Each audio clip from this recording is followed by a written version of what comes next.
can't really give too much respect. Okay, put it this way. Nonito Donaire is the new champion at 122 pounds by the WBO, or the WBO 122-pound champion.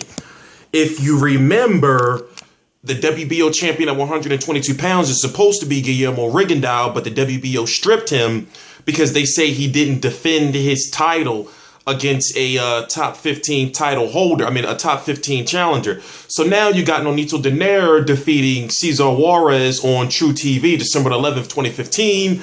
T-Street Controversy. This is T-Street Controversy Live. And the question is where does Nonito Donaire go from here? Now, he is a champion now.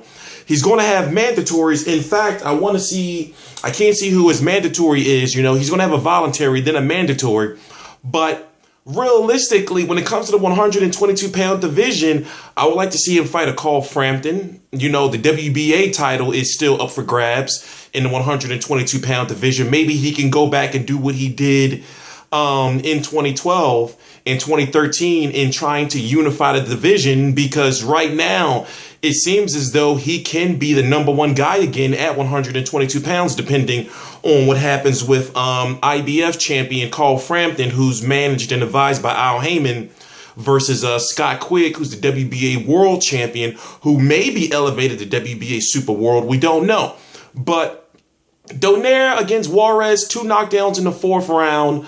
I would have loved to see him get the knockout just in general in the fight, and not have went to a decision. But it's like, you know, I got to be honest with you. I'm not really impressed, because I'm interested to see where he goes from here. And also, this title win is tainted because this is Guillermo Rigondeaux's belt. And in my opinion, I don't feel the WBO should have stripped Rigondeaux. Just my opinion.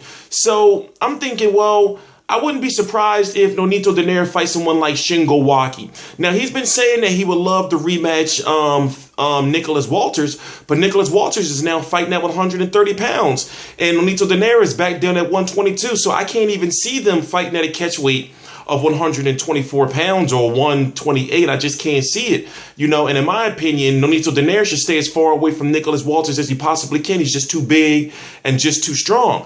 Now, another question is, Rigondeaux is now signed with Rock Nation, and Bob Arum, who Bob Arum promotes Nonito Donaire. I'm thinking, would fans want to see Rigondeaux versus a Donaire 2? And also, if Rigondeaux is going to stay at the 122-pound division, he's going to have to go for a belt, right? I mean, also, if Donaire wants to unify the division, you got that WBC 122-pound title that's out there. So it was a good win, you know, in a title fight, you know, for Nonito Donaire. And he did look, you know, good. He did slug it out a little bit too much in the fight. But no matter what, he did get the win. And now the question I have is, once again, it's like, where does he go from here?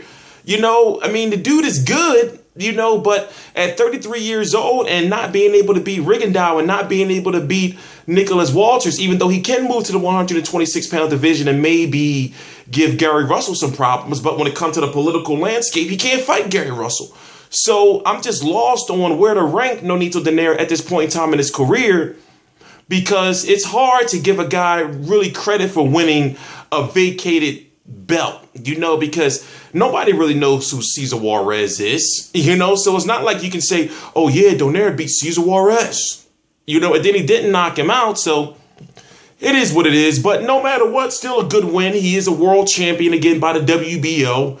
And it's interesting to see if he goes after, like, if Scott Quigg wins against Carl Frampton, then there's a good chance we can see Nonito Donaire versus Scott Quigg for the WBO, IBF, and WBA world title. And also, it would be a big fight if Donaire would want to go over to the UK. But if Carl Frampton wins, I don't see Donaire versus Carl Frampton at all because of the promotional situation, and it's a shame.